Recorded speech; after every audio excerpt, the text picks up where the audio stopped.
seorang anak kecil dibuang ke hutan tanpa harapan. Namun, saat bahaya mengintai, seekor monyet datang dan menyelamatkannya. Apa yang sebenarnya terjadi? Saksikan kisahnya di anak yang dibuang ke hutan dan diselamatkan monyet. Di sebuah desa kecil yang terletak di pinggir hutan lebat, hiduplah seorang keluarga miskin bernama Pak Wira dan istrinya, Bu Ratna. Desa itu, yang bernama Sumberjati, terkenal akan keindahannya, tetapi penduduknya hidup dalam kesederhanaan. Hutan yang mengelilingi desa tersebut dianggap penuh misteri. Banyak cerita yang beredar bahwa hutan itu dihuni oleh makhluk-makhluk gaib, termasuk hewan-hewan yang memiliki kekuatan luar biasa. Namun, keindahan desa dan kehijauan hutan tak mampu menghapus penderitaan Pak Wira dan keluarganya. Pak Wira bekerja sebagai seorang pencari kayu bakar. Setiap hari ia masuk ke hutan dengan gergaji tua dan sabit di tangannya, berharap bisa membawa pulang cukup kayu untuk dijual di pasar. Namun, hasilnya seringkali tidak seberapa. Bu Ratna, istrinya, sering mengeluh karena uang yang mereka dapatkan hanya cukup untuk membeli makanan sederhana. Setelah bertahun-tahun menikah, akhirnya mereka dikaruniai seorang anak laki-laki. Anak itu diberi nama Arta, yang berarti harta. Pak Wira dan Bu Ratna sangat bahagia, meskipun hidup mereka serba kekurangan. Namun, kelahiran Arta juga membawa tantangan baru. Kebutuhan rumah tangga semakin meningkat, dan Pak Wira merasa semakin sulit memenuhi kebutuhan keluarganya. Arta tumbuh menjadi anak yang ceria meskipun hidup di tengah kemiskinan. Wajahnya yang bulat dengan mata hitam besar selalu membawa senyum bagi siapa saja yang melihatnya. Namun, semakin besar Arta, semakin berat pula beban yang dirasakan oleh keluarganya. Pada usia 5 tahun, Arta mulai menunjukkan rasa lapar yang sulit dipenuhi oleh orang tuanya. Bu Ratna sering terisak di malam hari karena tak sanggup memberikan makanan yang cukup untuk anaknya. Di sisi lain, keadaan semakin memburuk ketika musim hujan datang. Kayu-kayu basah sulit dijual, dan uang yang didapat Pak Wira semakin menipis. Dalam keputusasaan, mulai timbul perdebatan antara Pak Wira dan Bu Ratna. Bagaimana kita bisa hidup seperti ini? Kita bahkan tak punya cukup untuk makan, apalagi membesarkan anak, ujar Pak Wira dengan nada putus asa. Arta adalah anak kita, Wira. Dia tidak pernah meminta dilahirkan ke dunia ini. Kita harus tetap merawatnya, apapun yang terjadi, jawab Bu Ratna sambil menahan air mata. Namun, kemiskinan yang mendera membuat pikiran Pak Wira semakin gelap. Dalam benaknya, ia mulai memikirkan hal-hal yang tak pernah terlintas sebelumnya. Mungkin kita tidak bisa terus seperti ini. Jika kita tidak sanggup membesarkan Arta, lebih baik. Pak Wira menghentikan kata-katanya, tetapi Bu Ratna mengerti maksudnya. Tidak, jangan pernah berpikir untuk meninggalkan anak kita, seru Bu Ratna dengan marah. Namun, kemarahan itu tidak bertahan lama. Malam itu, setelah mendengar tangisan perut Arta yang lapar, Bu Ratna mulai ragu. Ia tahu Pak Wira mungkin benar. Jika mereka tidak bisa memberi makan anak itu, apa gunanya mereka mempertahankannya? Hari demi hari berlalu, dan keadaan tidak membaik. Akhirnya, pada suatu malam yang dingin, Pak Wira mengutarakan niatnya dengan tegas. Besok pagi, aku akan membawa Arta ke hutan. Aku tidak sanggup lagi melihatnya menderita. Lebih baik dia hidup di hutan daripada mati kelaparan di sini. Bu Ratna hanya bisa menangis. Hatinya hancur, tetapi ia juga merasa tidak punya pilihan. Pagi harinya, dengan langkah berat, Pak Wira membungkus Arta dengan kain lusuh. Anak itu tidak tahu apa yang sedang terjadi. Ia hanya mengikuti ayahnya dengan wajah polos. Hutan yang mereka tuju adalah hutan yang terkenal angker. Orang-orang di desa jarang masuk terlalu dalam, karena banyak cerita tentang orang hilang yang tak pernah kembali. Pak Wira membawa Arta ke tengah hutan, jauh dari jalan setapak yang biasa ia lewati saat mencari kayu bakar. Ketika matahari mulai tinggi, Pak Wira berhenti di sebuah tempat yang sepi. Di sana, di bawah pohon beringin tua yang besar, ia meletakkan Arta. Anak itu memandang ayahnya dengan mata polos, tanpa menyadari apa yang sedang terjadi. Tunggu di sini, nak. Ayah akan kembali, kata Pak Wira, mencoba menyembunyikan rasa bersalah di hatinya. Arta hanya mengangguk. Ia tidak menangis, tidak juga mengeluh. Pak Wira berbalik dan berjalan menjauh, meninggalkan anak itu sendirian di tengah hutan. Langkahnya terasa berat, tetapi ia tidak berani menoleh ke belakang. Dalam hatinya, Ia berdoa agar seseorang atau sesuatu menemukan anaknya dan merawatnya. Lebih baik daripada yang bisa ia lakukan. Di bawah pohon beringin itu, Arta duduk sendirian. Suara burung dan gemerisik daun di atasnya menjadi satu-satunya teman. Matahari mulai turun ke ufuk barat, dan udara hutan menjadi semakin dingin. Arta mulai merasa takut, tetapi ia tidak tahu harus kemana. Saat malam tiba, suara-suara hutan menjadi semakin menyeramkan. Suara lolongan serigala terdengar dari kejauhan, dan cahaya bulan yang menembus dedaunan menciptakan bayangan-bayangan aneh di tanah. Namun, di tengah ketakutannya, ada sesuatu yang mulai mendekat. Bayangan itu bergerak pelan dari atas pohon. Arta menggigil di bawah pohon beringin tua. Udara malam semakin menusuk kulitnya yang hanya dibalut kain tipis. Ia melingkarkan tangan mungilnya di tubuh kecilnya, berusaha mencari kehangatan. Ketakutan mulai menyelubungi hatinya saat mendengar suara lolongan serigala yang semakin mendekat. Dalam kegelapan itu, Arta mulai menangis pelan. Tapi tangisannya tidak mampu mengusir rasa takut yang merasuk di hatinya. Di tengah malam yang sunyi, bayangan yang bergerak dari atas pohon mendekatinya. Arta berhenti menangis ketika ia melihat sesuatu melompat dari dahan pohon. Dalam remang cahaya bulan, tampak seekor monyet besar berdiri tak jauh darinya. Bulunya hitam kecoklatan, matanya bersinar tajam, dan tubuhnya terlihat jauh lebih besar dibandingkan monyet biasa. Arta yang awalnya ketakutan kini merasa bingung.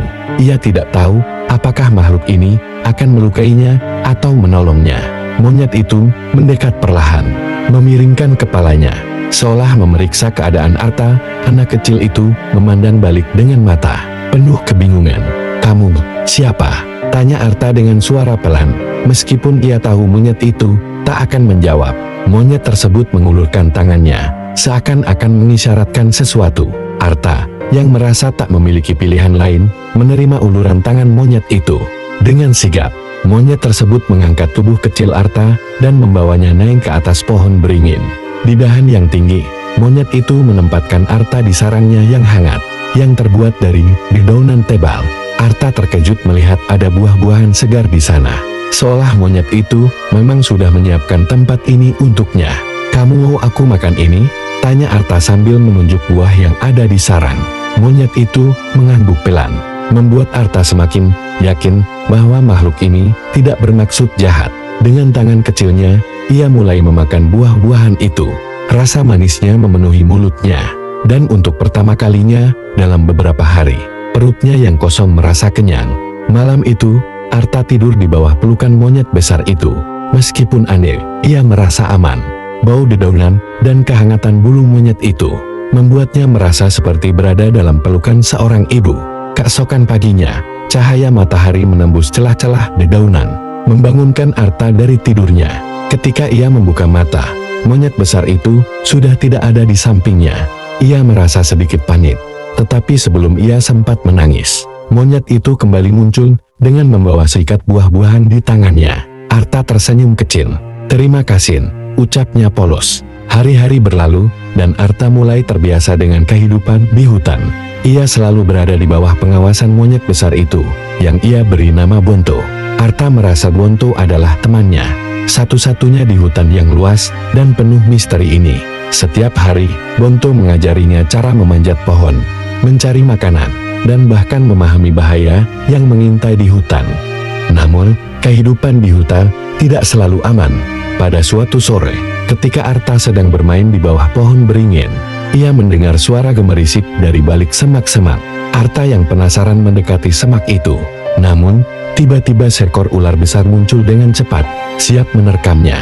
Tetapi sebelum ular itu sempat mendekat, Bonto melompat dari atas pohon dengan kecepatan luar biasa. Dengan keberaniannya, Bonto menghadapi ular besar itu.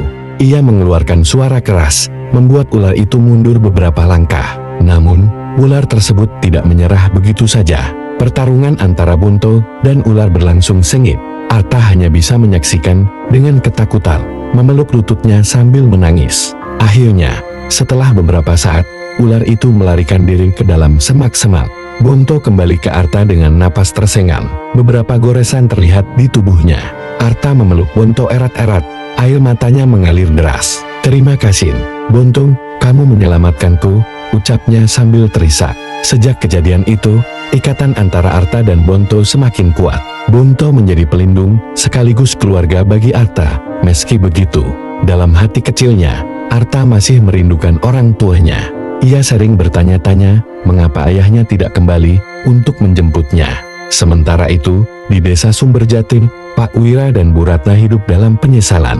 Setelah meninggalkan Arta di hutan, hati mereka tidak pernah merasa tenang. Bu Ratna sering menangis sepanjang malam. Sementara Pak Wira hanya bisa duduk diam dengan tatapan kosong. Bagaimana jika dia tidak selamat? Bagaimana jika binatang buas memangsanya? Tanya Bu Ratna dengan suara bergetar. Pak Wira tidak pernah menjawab pertanyaan itu. Ia tahu apa yang telah mereka lakukan adalah dosa besar. Tetapi ia merasa tidak punya keberanian untuk kembali ke hutan dan mencari anaknya. Setiap hari, suara tangisan Bu Ratna menghantui pikirannya, membuatnya merasa semakin bersalah. Di sisi lain, para tetangga mulai curiga dengan hilangnya Arta. Mereka sering bertanya kepada Pak Wira dan Bu Ratna tentang keberadaan anak itu. Tetapi pasangan itu selalu memberikan jawaban yang mengambang. Dia pergi ke rumah saudara di desa lain, kata Pak Wira suatu hari, berusaha menyembunyikan kebenaran. Namun, desas-desus mulai menyebar di desa bahwa sesuatu yang buruk telah terjadi pada Arta. Suatu malam, Bu Ratna tidak bisa menahan rasa bersalahnya lagi. Ia memohon kepada Pak Wira untuk mencari Arta di hutan. Wira, aku tidak peduli seberapa sulitnya, kita harus menemukannya. Dia adalah anak kita. Jika dia masih hidup, kita harus membawanya pulang, katanya sambil terisak. Pak Wira mengangguk pelan. Ia tahu bahwa keputusan mereka untuk meninggalkan Arta adalah kesalahan besar, dan sekarang saatnya untuk memperbaikinya. Dengan membawa lentera dan bekal seadanya, Pak Wira berjanji akan masuk ke hutan keesokan harinya untuk mencari anaknya. Namun, mereka tidak tahu bahwa Arta kini telah menemukan keluarga baru, keluarga yang tidak pernah mereka bayangkan sebelumnya. Hari itu, suasana hutan terasa lebih tenang dari biasanya. Arta, yang semakin gesit dan terbiasa dengan kehidupannya di hutan, sedang memanjat pohon bersama Bonto. Ia merasa senang berada di sisi sahabatnya itu. Kini, hutan bukan lagi tempat yang menyeramkan baginya, melainkan rumah. Namun, ketenangan itu tak berlangsung lama. Ketika Arta sedang memetik buah di dahan yang tinggi, ia mendengar suara-suara aneh dari kejauhan. Suara itu seperti teriakan manusia, bercampur dengan bunyi gemerisik daun yang diinjak. Arta menoleh ke arah Bonto dengan penuh rasa ingin tahu. "Bonto, apa itu suara manusia?" tanya Arta sambil menunjuk ke arah sumber suara. Bonto menatap ke kejauhan dengan ekspresi serius. Ia menggeram pelan, seakan-akan memperingatkan Arta untuk tidak mendekat. Namun, rasa penasaran Arta terlalu besar. Ia turun dari pohon dan berjalan perlahan menuju suara tersebut. Meskipun Bonto berusaha menghentikannya dengan menarik kainnya. "Tidak apa-apa, Bonto, aku hanya ingin melihat," ucap Arta dengan suara pelan. Langkah-langkah kecil Arta semakin mendekati sumber suara. Di balik semak-semak, ia melihat dua orang pria dewasa sedang berdiri dengan membawa tombak dan obor. Kedua pria itu tampak seperti pemburu, dan mereka sedang mengamati jejak di tanah. Salah satu dari mereka berbicara dengan suara lantang. "Jejak monyet besar ini baru saja muncul. Hewan itu pasti tidak jauh dari sini. Jika kita bisa menangkapnya, kita akan mendapat banyak uang di pasar." Arta terkejut mendengar pembicaraan itu. Ia tahu betul siapa yang dimaksud oleh para pemburu itu, Bonto. Jantungnya berdegup kencang. Ia tidak mengerti mengapa orang-orang ini ingin menangkap sahabatnya. Tetapi ia tahu bahwa ia harus melakukan sesuatu untuk melindungi Bonto. Dengan cepat, Arta kembali ke tempat Bonto berada. "Bonto, kita harus pergi. Ada manusia yang ingin menangkapmu," teriaknya dengan panik. Bonto menatap Arta dengan kebingungan. Tetapi ia segera memahami situasinya ketika mendengar suara langkah kaki para pemburu yang semakin mendekat. Dengan gerakan cepat, Bonto menggendong Arta di punggungnya dan mulai melompat dari satu dahan ke dahan lain. Kecepatan dan kelincahannya membuat Arta kagum, tetapi ia juga merasa takut. Di bawah mereka, para pemburu terus mengejar. Mereka menggunakan tombak untuk menjatuhkan ranting-ranting tempat Bonto melompat. Salah satu tombak itu hampir mengenai Arta, tetapi Bonto berhasil menghindar dengan lompatan cepat. Hewan itu sangat gesit. "Jangan biarkan dia kabur," seru salah satu pemburu. Kejar-kejaran itu berlangsung hingga matahari hampir tenggelam. Bonto berhasil membawa Arta ke tempat persembunyian baru, sebuah gua yang tersembunyi di balik air terjun kecil. Di sana, mereka berdua beristirahat sambil mengatur napas. Arta memeluk Bonto erat-erat. "Maafkan aku, Bonto, aku tidak tahu kalau manusia bisa sejahat itu," ucapnya dengan air mata mengalir di pipinya. Bonto mengelus kepala Arta dengan lembut, seolah-olah mengatakan bahwa semuanya akan baik-baik saja. Namun, di dalam hati, Arta merasa takut. Ia mulai menyadari bahwa hutan yang selama ini menjadi rumahnya juga bisa menjadi tempat yang berbahaya. Sementara itu, di sisi lain hutan, Pakwira memulai pencariannya. Ia menyusuri jalan setapak dengan lentera di tangannya, memanggil-manggil nama Arta. "Arta, di mana kamu, nak? Ini ayah." Suaranya menggema di antara pepohonan, tetapi tidak ada jawaban. Pakwira berjalan semakin jauh ke dalam hutan, mengabaikan rasa lelah dan bahaya yang mengintai. Ia tahu ia tidak bisa kembali ke desa tanpa menemukan anaknya. Namun, semakin lama ia mencari, semakin ia merasa putus asa. Hutan ini terlalu luas, dan ia tidak tahu di mana harus mencari. Ketika malam tiba, Pakwira berhenti di bawah pohon besar untuk beristirahat. Ia menatap langit malam yang dipenuhi bintang sambil memikirkan wajah kecil Arta. "Maafkan ayah, nak. Ayah seharusnya tidak meninggalkanmu," gumamnya dengan suara bergetar. Namun, tiba-tiba ia mendengar suara gemerisik dari semak-semak di dekatnya. Pakwira langsung bangkit dengan waspada.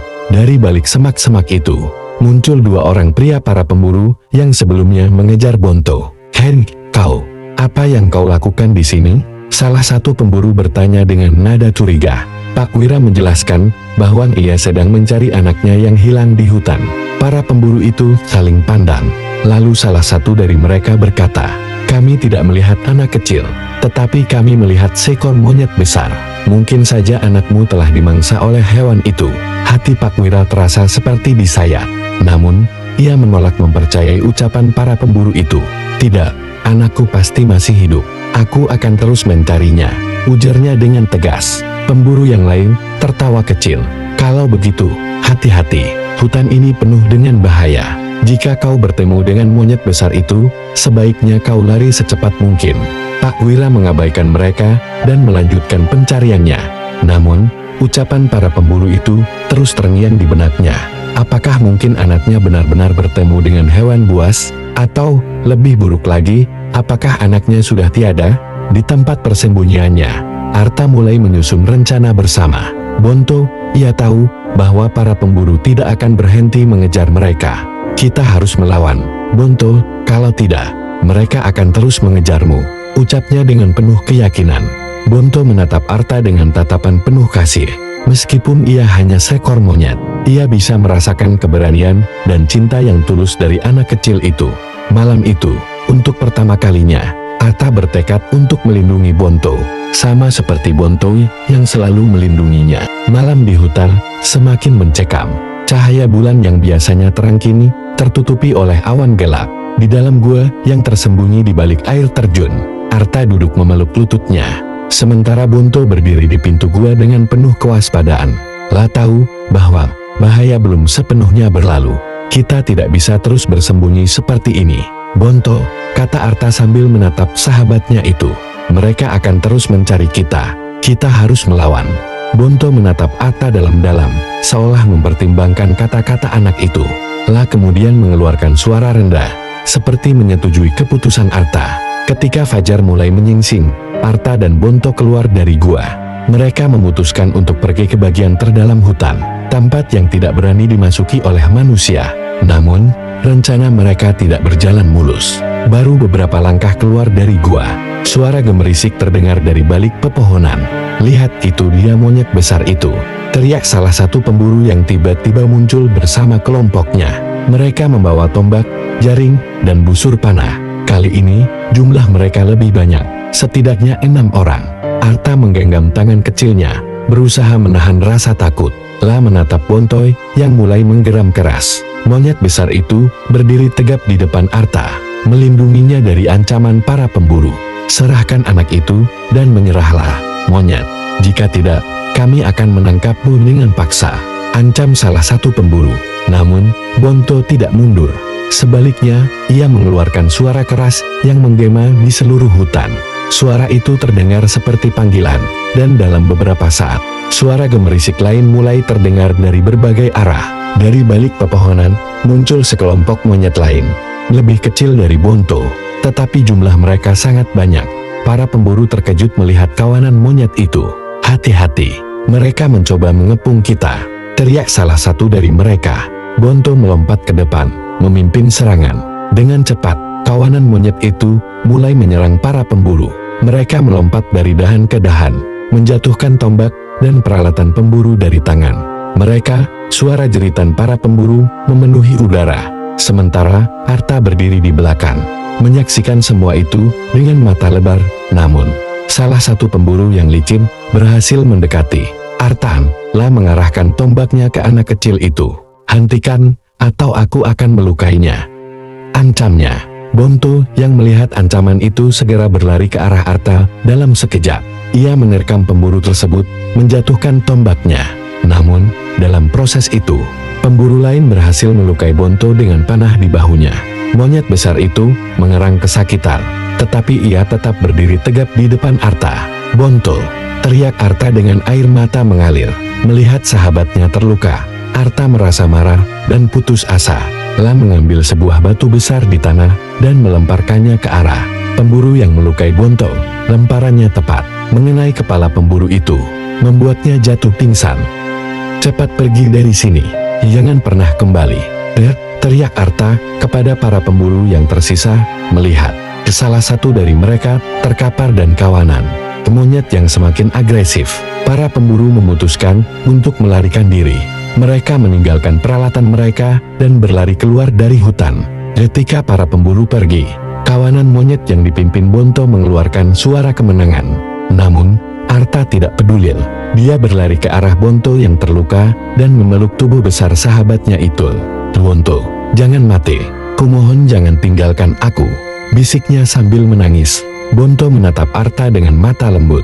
Meskipun rasa sakit jelas terlihat di wajahnya, dia mengulurkan tangannya, mengelus kepala Arta, seolah mengatakan bahwa semuanya akan baik-baik saja. Di saat yang sama, tidak jauh dari tempat kejadian, Pak Wira mendengar suara keributan itu. Dia berlari ke arah sumber suara, berharap menemukan petunjuk tentang keberadaan Arta. Ketika dia tiba di sana, dia terkejut melihat sekelompok monyet mengelilingi seorang anak kecil. "Arta!" memanggil Pak Wira dengan suara bergetar. Arta yang sedang memeluk Bonto mendengar suara itu. Dia menoleh dan melihat ayahnya berdiri di sana dengan wajah penuh rasa bersalah. "Ayah!" balas Arta dengan suara pelan. Pak Wira berlari menghampiri Arta, lalu memeluknya erat-erat. Air mata mengalir di wajahnya. "Maafkan ayah, nak. Ayah seharusnya tidak meninggalkanmu." "Maafkan ayah." Arta merasa bingung. Senang melihat ayahnya, tetapi ia juga merasa marah karena ditinggalkannya. "Kenapa ayah meninggalkanku? Aku hampir mati di sini," serunya sambil menangis. Pak Wira tidak bisa berkata apa-apa. Dia hanya memeluk Arta lebih erat, berusaha menyampaikan rasa penyesalannya tanpa kata-kata. Di belakang mereka, Bonto terbaring lemah. Pak Wira memandang monyet besar itu dengan rasa terkejut dan kagum. Dia menyadari bahwa makhluk inilah yang telah melindungi anaknya selama ini. "Terima kasih, kau telah menyelamatkan anakku," katanya dengan suara lirih. Bonto menatap Pak Wira dengan mata lemar, lalu mengangguk pelan sebelum akhirnya menutup matanya. Arta yang melihat itu semakin menangis, memohon agar sahabatnya tidak meninggalkannya. "Aku tidak mau kehilangan kamu, Bonto. Aku mohon jangan pergi." Namun, meskipun tubuh Bonto lemah, dia masih berusaha bangkit. Dengan kekuatan terakhirnya, dia mengeluarkan suara rendah, seperti memberikan semangat kepada Arta. Setelah itu, dia terbaring diam. Kelelahan, Pak Wira menyadari bahwa dia harus membawa Bonto dan Arta keluar dari hutan secepat mungkin. "Kita akan membawanya ke desa. Mungkin ada cara untuk menyelamatkannya," katanya sambil menggendong Arta. Dengan bantuan kawanan monyet yang setia, mereka membawa Bonto keluar dari hutan, menuju harapan yang masih tersisa. Matahari mulai muncul di balik pepohonan, memberikan sedikit kehangatan pada pagi yang dingin. Pak Wira berjalan dengan langkah berat, menggendong Arta di punggungnya. Sementara Bonto dibawa di atas tandu darurat yang dibuat dari ranting-ranting kuat. Kawanan monyet yang setia mengawal mereka, memastikan perjalanan mereka aman dari ancaman. Setelah beberapa jam berjalan, mereka akhirnya tiba di tepi hutan, tempat desa Pakwira berada. Para penduduk desa, yang sebelumnya tidak tahu apa yang terjadi, berkumpul dengan penuh rasa ingin tahu. Mereka terkejut melihat Pakwira membawa seekor monyet besar yang terluka bersama anak kecil yang tampak kotor dan lelah. "Pakwira, apa yang terjadi? Apakah itu Arta?" teriak salah satu penduduk. Pakwira menatap mereka dengan wajah penuh rasa bersalah. "Ya, ini Arta. Aku telah menemukannya berkat monyet ini." Para penduduk terdiam, bingung sekaligus kagum. Mereka tidak pernah menyangka bahwa seorang anak kecil bisa bertahan hidup di hutan, apalagi dengan bantuan seekor monyet. Namun, perhatian Arta tidak tertuju pada penduduk desa. Dia terus menatap Bonto yang terbaring lemah di atas tandu. "Bonto, bertahanlah. Kita sudah sampai di desa. Mereka akan membantumu," ucapnya sambil menggenggam tangan besar sahabatnya itu. Pakwira memutuskan untuk membawa Bonto ke rumahnya. Di sana, ia membersihkan luka Bonto dengan hati-hati, menggunakan ramuan tradisional yang biasa digunakan oleh penduduk desa untuk mengobati hewan ternak mereka. Namun, luka akibat panah itu dalam, dan darah yang keluar terlalu banyak. Sementara itu, Arta tidak mau meninggalkan sisi Bonto. Dia duduk di dekat tubuh besar sahabatnya itu, menggenggam tangan Bonto yang hangat mulai terasa dingin. "Bonto, kau tidak boleh menyerah. Kau kuat, kau selalu melindungiku. Sekarang giliran aku yang melindungimu," bisiknya sambil menangis. Melihat anaknya yang begitu terpukul, hati Pakwira terasa sakit. Ia tahu bahwa dirinya adalah penyebab semua ini. Jika saja ia tidak membuang Arta ke hutan, semua ini tidak akan pernah terjadi. Hari berlalu, dan keadaan Bonto semakin memburuk. Meskipun Pakwira dan penduduk desa berusaha keras merawatnya, monyet besar itu terlihat semakin lemah. Namun, meskipun dalam kondisi seperti itu, Bonto tetap menunjukkan kasih sayangnya pada Arta. Ia sering mengulurkan tangannya untuk mengusap kepala anak kecil itu, seolah ingin menghiburnya. Di sisi lain, hubungan antara Arta dan ayahnya perlahan mulai membaik. Meskipun Arta masih merasa marah karena ditinggalkan, ia mulai melihat usaha ayahnya untuk menebus kesalahannya. Setiap hari, Pakwira duduk di samping Arta dan berbicara dengannya. "Arta, ayah tahu ayah telah melakukan kesalahan besar, tapi ayah berjanji, mulai sekarang ayah tidak akan pernah meninggalkanmu lagi," ujar Pakwira dengan suara penuh penyesalan. "Aku tidak tahu apakah aku bisa memaafkan ayah, tapi aku tahu Bonto pasti akan memaafkan ayah." Kata-kata itu menusuk hati Pakwira. Dia menyadari betapa besar cinta dan ketulusan yang dimiliki oleh sahabat anaknya itu. Namun, suatu malam, ketika bulan penuh bersinar terang di langit, Bonto mengeluarkan suara lirih. Suara itu seperti panggilan terakhir, penuh makna. Arta yang sedang tertidur di sampingnya langsung terbangun. "Bonto, ada apa?" tanyanya dengan cemas. Bonto menatap Arta. Ia mengangkat tangannya dengan susah payah, menyentuh wajah anak kecil itu untuk terakhir kalinya. Arta menggenggam tangan itu erat-erat. Air matanya mulai mengalir deras. "Tidak, Bonto, kau tidak boleh pergi.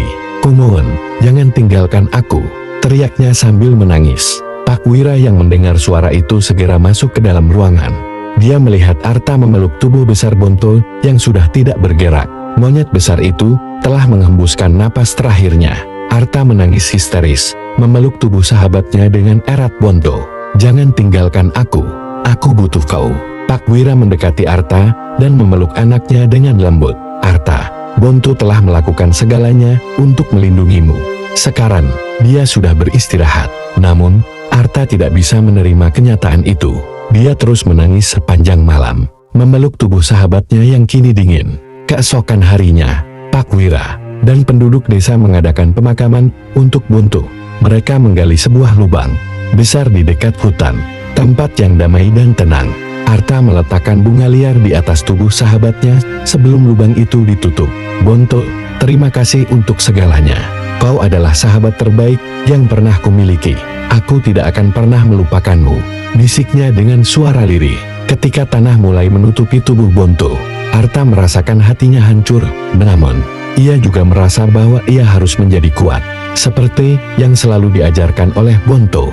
Setelah pemakaman selesai, kawanan monyet yang selama ini mengikuti mereka kembali ke hutan. Namun, sebelum pergi, mereka mengeluarkan suara pelan, seolah-olah memberikan penghormatan terakhir kepada pemimpin mereka. Arta menatap mereka pergi dengan air mata di pipinya. Selamat tinggal, Bonto. Aku akan selalu mengenangmu. Hari-hari berlalu, dan kehidupan di desa perlahan kembali normal.